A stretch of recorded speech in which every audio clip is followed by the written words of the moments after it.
Hi Legion, John Hitler, co-founder of Evoking Genius and co-creator of the Genius Discovery Process with a special edition of Pure Genius. Hey, how old do you feel? Like relative to your birth certificate? When people guess your age, even if they're polite, do they guess close or do they guess lower or higher? Maybe most importantly, how do you feel when your feet hit the floor first thing in the morning? Like, do you feel lively, energetic, or do you feel like you're dragging your butt out of bed? We got a special edition of Pure Genius today. We're going to take on the idea of aging and reversing or slowing down dramatically the aging process. Well, you're getting chronologically older. Sorry, can't help you with that. But how much life do you have in the years that you're living? That's the real question, because energy, vitality, purpose, meaning, contribution, joy, all that stuff constitutes a great life free from the detrimental effects of aging. If you want to play, that's what we're doing today. So what if you could dramatically slow down or even reverse the aging process? Would you do it? I know I would. I work on this every day. It's a subject of great fascination, both from a science standpoint, but also from how it makes me feel. So that's why it's a special edition today. And we promise we're going to give you a ton of tips, but we're going to give you two fundamental, simple, employable strategies that can help you dramatically slow down or reverse the aging process. You ready to play? Great, let's spin the big wheel. All right, well, as I said, in the end, it's not really how long do you live, because the truth is we all have one ultimate outcome, and nobody seemed to have beaten that very well. But what if you had vitality and life and energy and great health right up until the end, whenever that age is? That's what I'm interested in, and I suspect you may be too. Well, what if you awoke even now, every day, and your feet hit the floor and you were ready to go, filled with a sense of purpose, joy, vitality, energy, great relation? That's all part of the aging process, and that's what we're really after. That's what we're going to go for today. So that's our focus. We're going to focus on two things. The first one is simple. We're going to go back to chemistry class in high school. Now, if you're like me, you cheated off the smartest kid, or at least you had him as your lab partner, him or her, in order to get through. That was my experience with chemistry. Well, we're going to go back to, if you remember it, and it might even be biochemistry these days, the pH, or acid and alkaline balance, or what we call pH balance. We hear this all the time, mostly with commercials about women's cosmetics. They say, oh, this foundation or this eye cream is pH balance. Never really knew what it meant. Really, it's the balance between positive acid or positive alkaline. Fair enough. pH balance works on a scale from 0 to 14. 0 is water. 7 in our body is what's considered pH balance. It's neither high acid nor high alkaline. So anything less than 7 is considered high acid. Anything more than 7 is considered high base or high alkaline. Why does this matter? Who cares? Well, here's the way to think about it. High acid, that's this side. High acid is considered oxygen deprived. Oh, now you're depriving your cells and your bloodstream of oxygen because you've got a high acid or higher acid than alkaline diet. Not healthy over the long term. Imagine having a deficiency of oxygen for a prolonged period of time in your body. What would the effects be? You can imagine. You don't need a scientist to figure that out. Well, alkaline is just the opposite.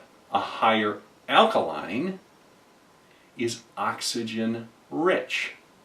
Oh, well, imagine having the advantage of more or positive amounts of oxygen than are required every day for a prolonged period of time. Which scenario would have you age more gracefully or age slower? You don't have to cheat off your science partner to know that. A higher oxygen environment for your body and for your muscles and for your cells is going to be more energetic and slower on the aging process than will be a higher acid or an oxygen deprived system. That's all we're talking about when we're talking about acid versus alkaline. Well, who really cares? I mean, the truth is, who really cares? Well, let's use your car. You leave your car out in the sun, and that's okay. Most of us do. We leave it in the driveway, some you might put it in the garage. But what if you consistently gave it a high acid wax or coating or environment, I'll call it. High acid, day after day, week after week, month after month. What happens to your car? Quite simply, it rusts. Now, we don't talk about our body as rusting, but when we go a high acid diet and liquids and fluids, really what we're doing is we're oxidizing or rusting. We call it aging our body prematurely. We're simply depriving our cells on a minute-to-minute, day-to-day, week-to-week, month-to-month basis of the required amount of oxygen to work at optimal levels, which means your body has to stress in order to function efficiently. Like your car, rusting, your body's going to wear out faster and, if you will, rust with a high acid diet. It's that simple. Okay, well, gosh, great, thanks for the message. Bad news. Sucks to be me. Yeah, I know all that. But let's get into action about it. You're all about transformation, so am I. It's simple enough to remedy. So let's look what it does. First off, let's look at some of the common foods you might think of that you have in your everyday diet that are both high acid and or high alkaline. So high acid foods, meats, beef, pork, shellfish, all high acid. Cheese, especially processed cheeses, are very high in acid. Black tea, because it's got tons of caffeine and acid. And coffee is super high in acid. It's a very common dietary thing. Spicy foods, anything pickled, because it's made with vinegar. White rice, white flour, almost anything white. Not dairy, although dairy is part of cheese. It is high acid, but not horrible. White flour, white rice, anything that's bleached like that turns into sugar, and sugar is high acid. So those are some common examples. You go, wow, that's my whole diet. Yeah, okay. How about high alkaline foods? Celery, broccoli, kale, green tea, red peppers, almonds, watercress is super high in alkaline. Spinach, most fruits are higher alkaline. Lemons, you think of, well, lemons are acid, they're acidic, they're citrus. No, they're actually high alkaline. For what they do for your body, they become high alkaline in your system. Wow. So what we need to do is the simple move, or the simple equation is, let's shift from high acid or oxygen deficient to higher alkaline or oxygen rich. Very, very simple, very, very doable. It's a choice. Well, if we don't, here's some of the ways that our body ages. I'll just give you these. This is through the American Medical Association. This is not from me flunking biology or chemistry sophomore or junior year in high school, or even cheating off my lab partner, because he really wasn't that smart anyhow. But from the American Medical Association, first and foremost, heart disease or heart damage from a high acid diet. Ooh, not good. Diabetes and obesity, the two go hand in hand. Immune deficiencies, hormonal imbalances, chronic fatigue, slow digestion, and headaches. Now those are the ones that I highlight. There were a list of 100 of them. Those are the ones that are simple and prevalent in our society. And you hear people say, yeah, I get headaches all the time. Maybe it's from your diet, just too much acid. Maybe it's from too much coffee. Something as simple as replacing coffee with water or green tea. Well, here's what happens biochemically with the high acid diet. Your body can't handle prevalent amounts of acid compared to alkaline foods. So what it does is it stores the acid in your fat cells of all places. Ugh. So of course that means you're gaining weight. Then what happens is it leaches alkaline from your bones, because your bones are very high in alkaline. It leaches alkaline from your bones to fight to get your bloodstream and your cells back to a pH balance, or neither acid or alkaline base. Oh, great. So I get to gain weight because the acids get stored in my fat cells, and then I get to weaken my bone density or thin out my bone density because I'm leaching alkaline from my bones for my body to fight. This does not sound good. Well, not surprising, the health detriments are extraordinary as a simple choice of diet. Well, the simple version is it rapidly increases the aging process, it produces fatigue, and it makes us overweight. Otherwise, it's got great benefits. So, is it simple enough? Yes. Is it easy? Maybe not as easy as you think, but you can make changes daily, weekly, and improve over time simply by looking this stuff up on Google. Google high alkaline foods and just see how can I incorporate these into my diet. Well, that's diet. Now here's the trick. 70% of the earth is covered by water.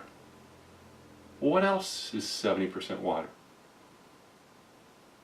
Anyone? Anyone? Oh, right. We as human beings are 70% water. Oh, isn't that interesting that 70% of the earth is covered by water, and we as human beings are also 70% water?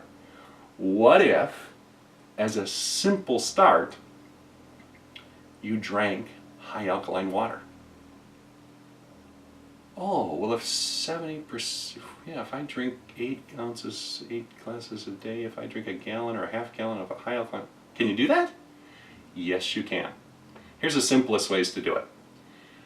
I have a machine that filters and alkalizes my water. So I literally can dial the alkaline level I want, as long as I get it to +8. Because remember, 0 to 14 is our scale, and 7 is pH balance. I want it plus, I want it on the plus side of 7.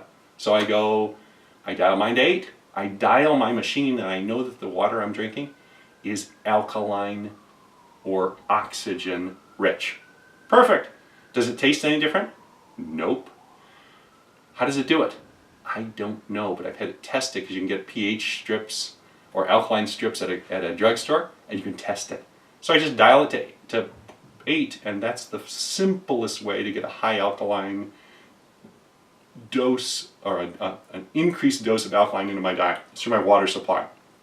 Now the machines are about $2,000.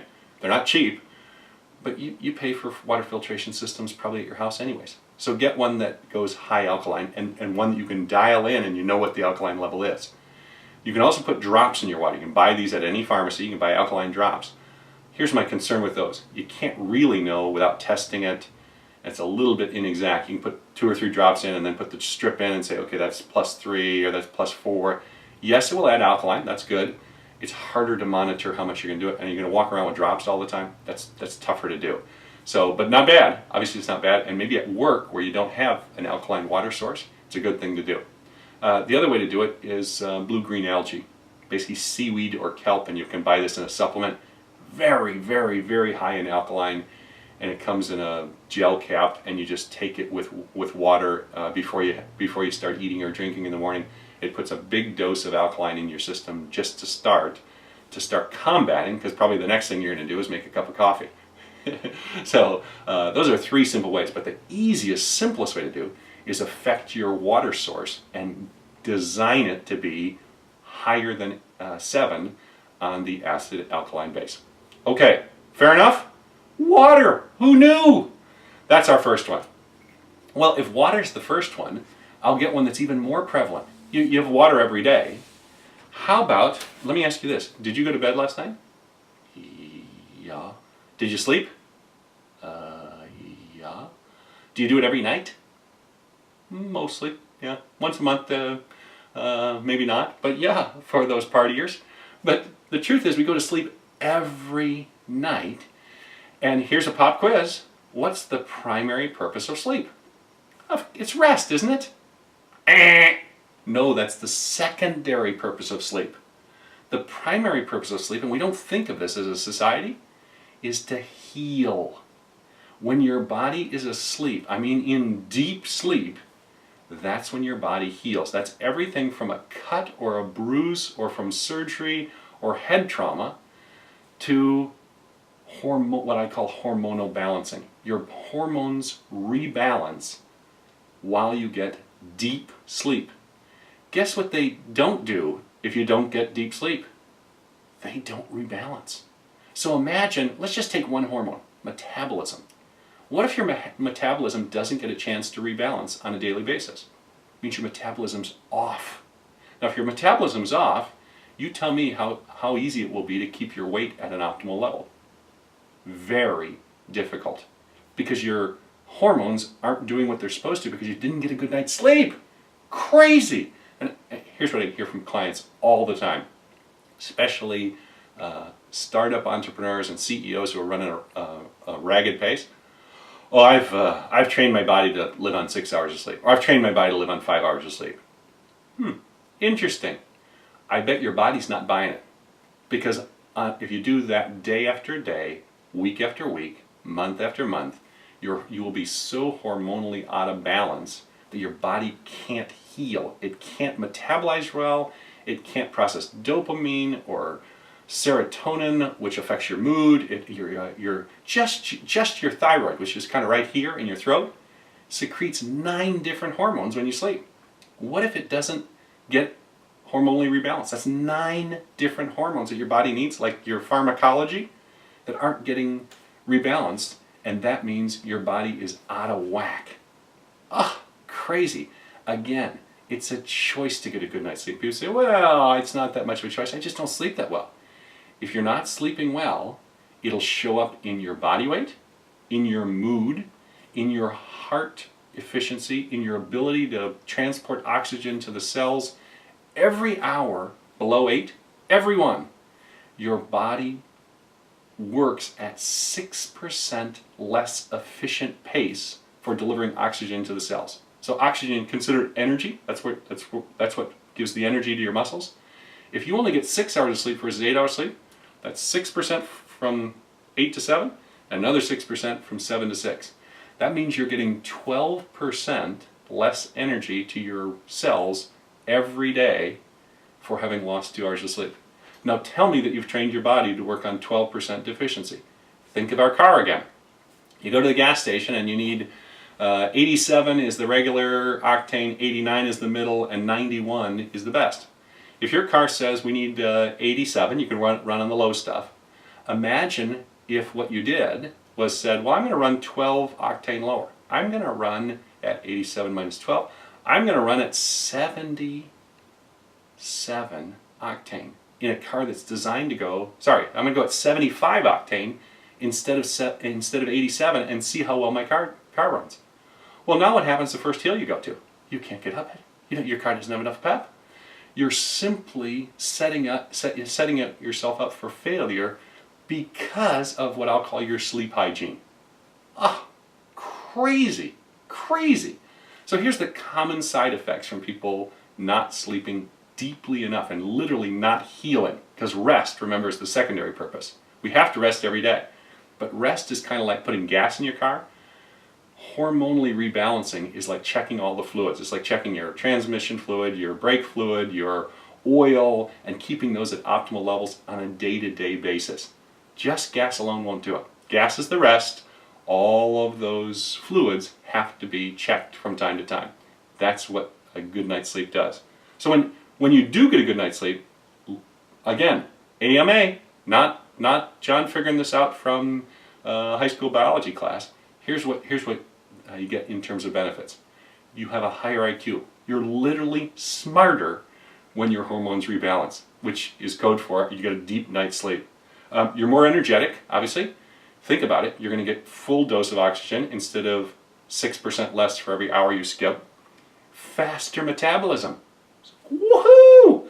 That means you're going to burn fat better. Great! You're happier. Your mood is, again, They can track it. Your mood is much better because mood is affected by your hormones. Oh, what if you had your happiness hormone, serotonin or dopamine, at full level? Might you be in a better mood every day? Yep, you will.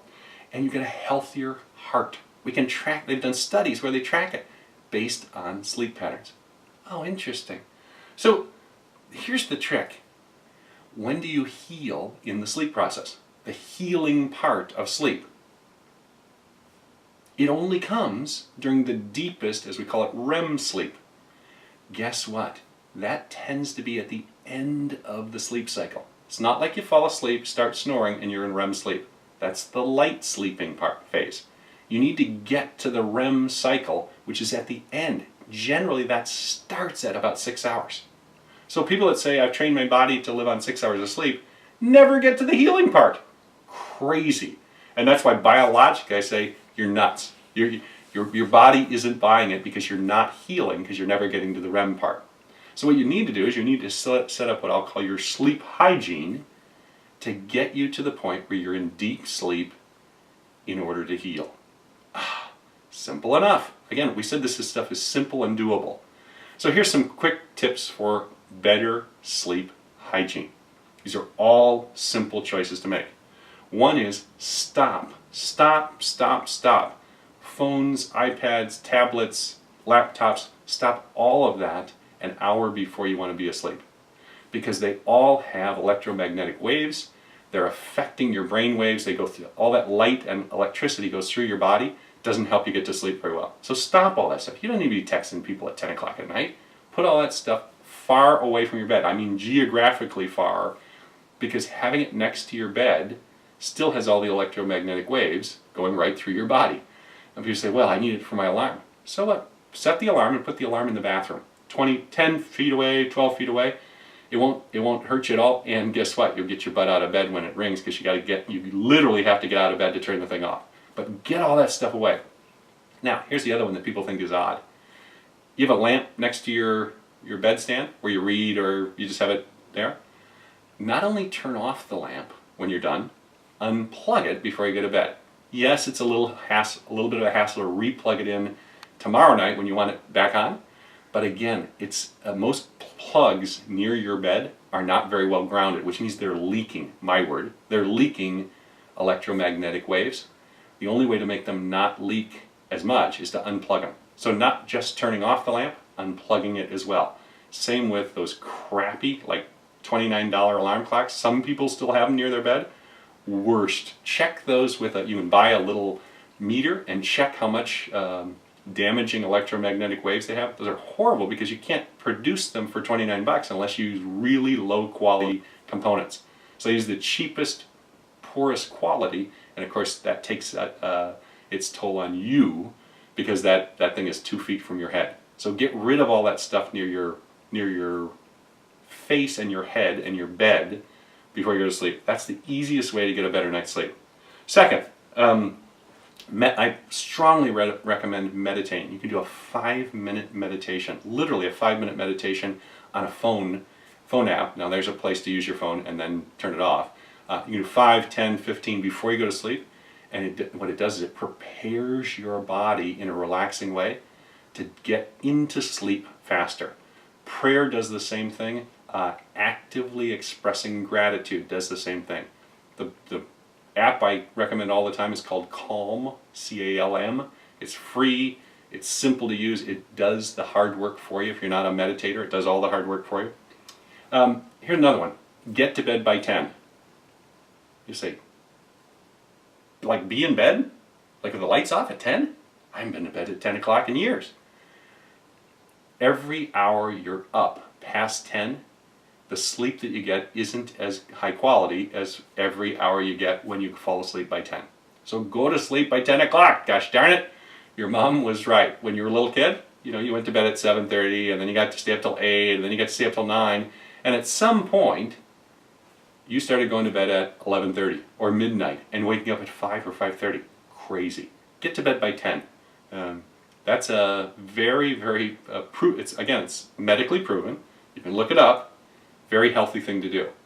Well, it means you're going to have to clean up your evening a little bit as well. Probably what that means is stuff you shouldn't be doing anyhow. And I'll call that TV. I'm not accusing, I'm just noticing. There's a lot of TV and a lot of it's prime time. It's between 7:30 and 11. Well, tape it and watch it some other time and be in bed by 10, be asleep by 10. The other one, if you can, is finish eating dinner, preferably 4 hours, but if not, at least 3 hours before you want to be asleep. So finish dinner by no later than 7, but ideally by 6. Now that sounds a little early for a lot of people, but the longer time that your body's had to digest dinner, the better you will sleep.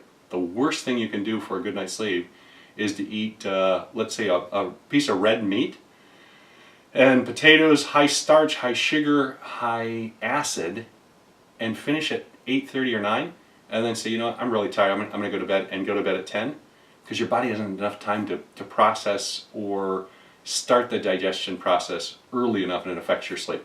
So those are simple things, but again, Google improve sleep or sleep hygiene, tons of stuff there. All right, so we gave you water, alkaline, acid. Oh yeah, wow, that's interesting. It literally brings more oxygen to your cells. And you go, wow, then I can heal if I sleep better. That's interesting. Put 2 and 2 together. Now we're in math. 2 and 2 equals 4. Now we did 2 things, but really you'll multiply the effect. You'll go 2 squared when you put the 2 together. If you increase the alkaline in your body on a daily basis, you're going to go more oxygen rich, and you're going to really slow down the aging process. You're going to increase the metabolism. You're going to lose weight. Your hair's going to look better. Your skin's going to look better. You're going to be in a better mood. Guess what? Add a great healing night's sleep. Now people say, I want a restful night's sleep. When you heal, you will feel rested in the morning. Put the 2 together, and now imagine. I like this question, what if? What if you did both of those, even reasonably well? What might it do to the process of aging in your life? Would it slow it down? Medically, you can bet on it. But when your feet hit the floor in the morning, how different might you feel? Might you feel like you're ready to go? Wouldn't life feel a little bit different? And you'll find out that people start noticing. They'll say, well, what have you done? Is that a new haircut? Or is that did you buy some new clothes? Or you lose weight, didn't you? All of that will start happening because you're going to feel and look younger than you did even a year ago. You're literally going to slow down or perhaps even reverse the aging process. Yeah, I know you're all about transformation. And if this was helpful for you, like and share this with your constituency. They'll be thrilled that you did, and you can grow younger together. Until we meet again on Pure Genius, all the best.